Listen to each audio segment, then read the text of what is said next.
So I think the thing about non-dilutive funding is whether it's something like Rock Health or it's a Robert Wood Johnson grant or an SBIR or something like that. I think there's two things an entrepreneur has to do. The first thing they have to do is figure out what are their goals, like what are they trying to get done.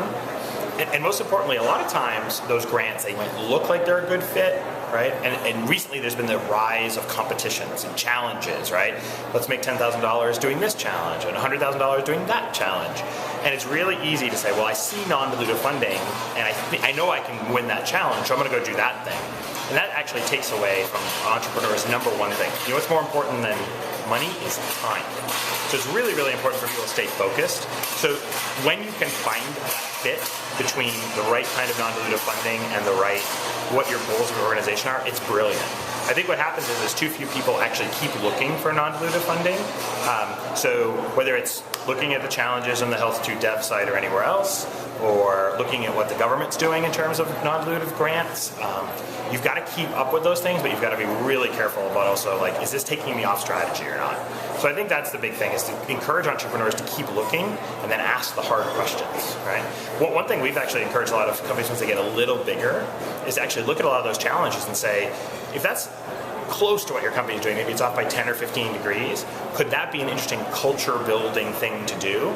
Go make $100,000 and have a hackathon for a weekend and get your team together solving a different problem, have the mental fatigue of your current thing come down, and get the mental fatigue up on solving a new problem.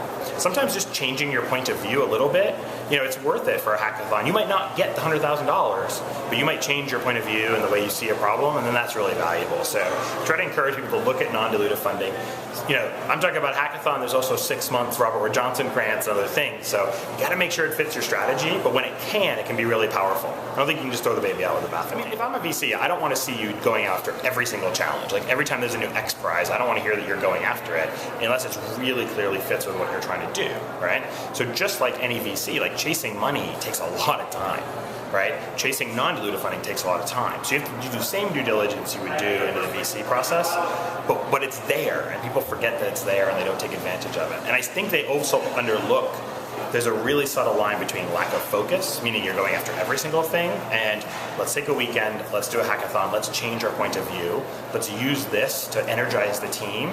We're all still together on Saturday, but you know what, this Saturday we're going to bring in beer, we're going to bring in pizza, we're going to go solve this problem that's 95% of what we're trying to do. You know, it's a blue button initiative, we're an integration company, it makes sense for us to do it, but is there a way to actually turn that into a culture building event? So there's a lot of ways to use the non-dilutive funding in a positive way.